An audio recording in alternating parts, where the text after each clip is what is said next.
Yes, people. It's match day.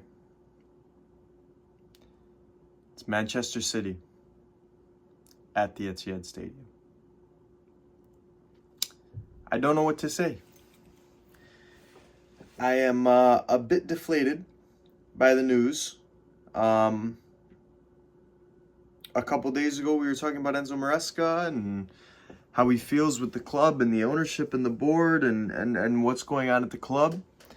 And I think this happened a little bit sooner than I really thought it would.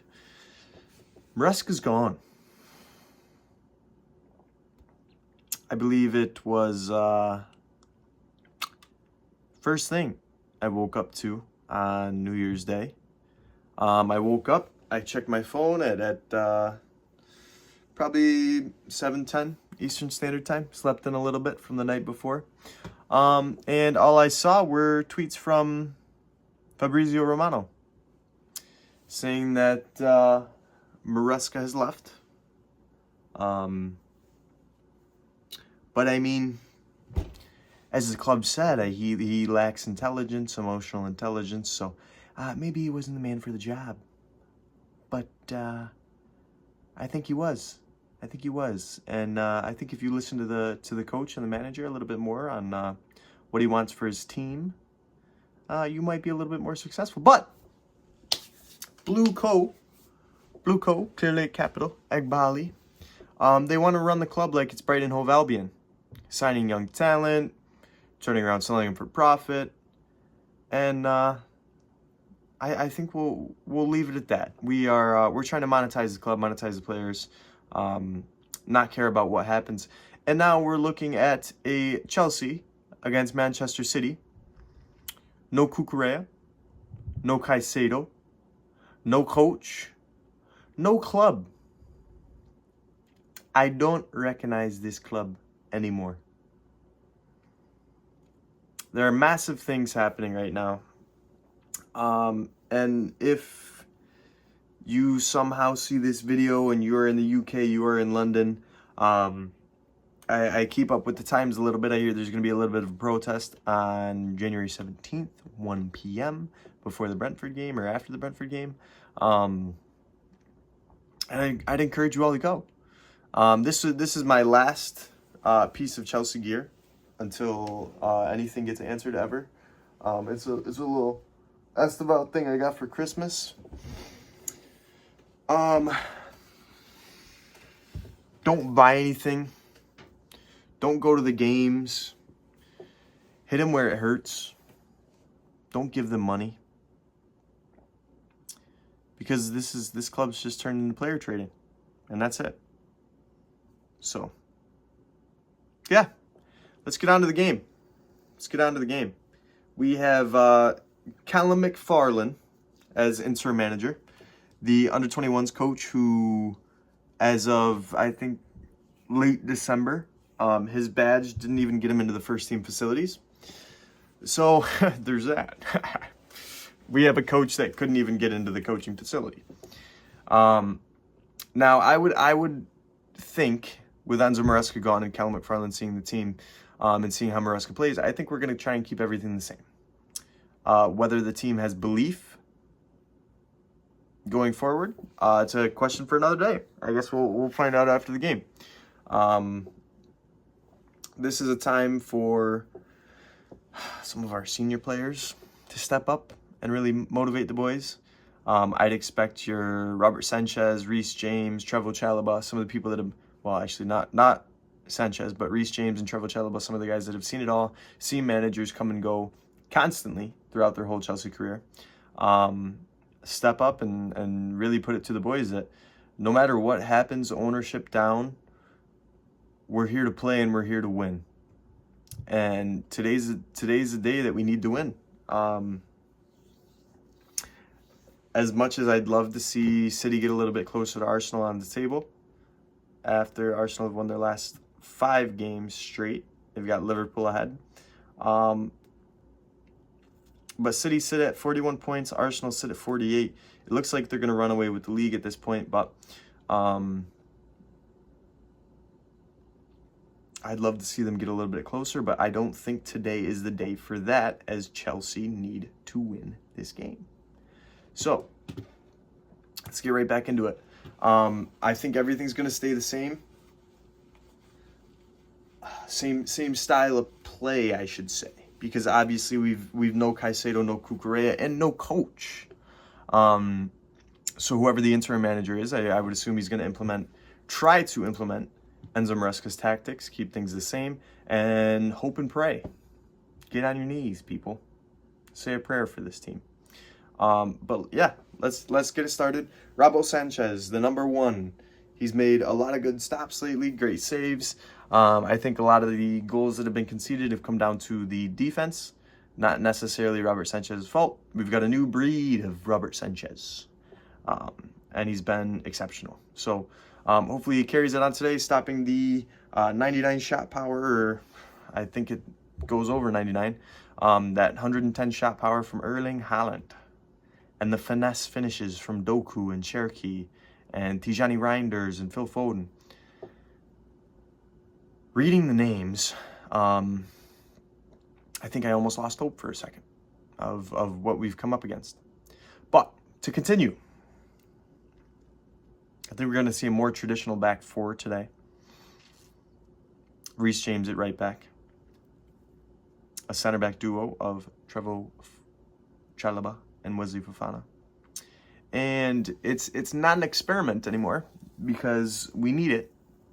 Malo Gusto at left back. And we're going to say our hopes and prayers that we don't give up the space for Ryan Cherokee to do his thing. In the previous game, we saw that left back spot vacated as Malo Gusto was going forward. I don't think he really knows how to defend on the left side. I think he's a very right side of the pitch player. Gets most of his work done over there, and I think he does an exceptional job at that when he is over there. I think the left side, he's a little bit lost. So Garnacho might be alone over there with Fernandez, but we will see. We will see. I'm really hoping for the best. I've already said my prayers last night, the day before, and ever since Enzo Maresca left, because this is Man City we're going up against. In the midfield, no Caicedo. So we will be short-staffed on the bench for midfield players. Whoops. Phone storage full. Stopped recording. So yes, we will be short-staffed on midfielders.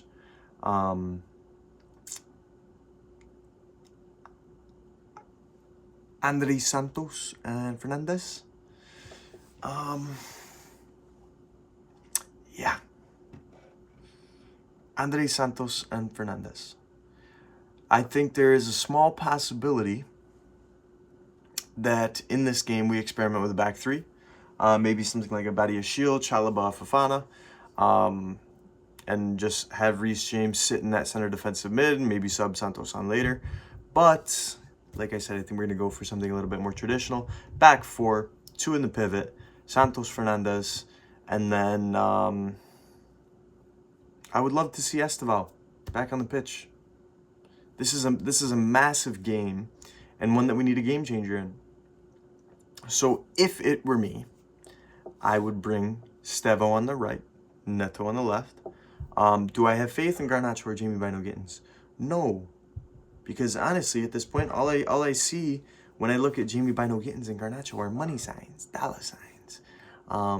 Will they perform? Will we turn around and sell them next year for a profit? What's gonna happen? Don't know. Is that Jamie Bino Gittins' screamer of a volley against Wolves in the Cup? 2 months ago, a month ago, enough to bump his price tag up from what we bought him for, because that's all we care about, really. It's money. Moving forward, yeah, Esteval, Neto. That's what I would like to see. I think they are our best wingers, and the only 2 that should play. So, moving forward, the number 10 spot, we're going to see a little bit of Cole Palmer action against his former club. And I'd only imagine by the end of his time in this game, he will be frustrated, kicking electronic boards. Although I do have hope. But that's what I do imagine. And then I imagine in the summer he will likely look to go if we don't get Champions League football once again. And with Palmer in the number 9 position, I'm betting it's going to be Joao Pedro. Because Liam de Crap can't be trusted. He just can't. And honestly, I don't think I trust Joao Pedro either, but we don't have any other options besides Mark Q. So, in a big game like this, I'd choose the more experienced player over Mark Q, and I would say Joao Pedro needs to get the job done. And I'm saying hopes and prayers and burning my incense as we speak, because I just want the best. So, in reality, I'd really love to hope for like a 2-1 win for Chelsea. But if we want to be realistic, I'm going to give this game 5-1 to Manchester City. That is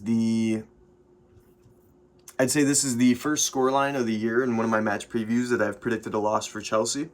I'm really not excited or happy that I have done that. And I have hope. So we'll say there is a 2-1 scoreline for Chelsea in there. But 95% of me thinks this could end 5-1. And maybe even 5-0, because I don't know if we have what it takes to get a goal out of this game. So, my people, this was the Blues Talk Show. This is Luke.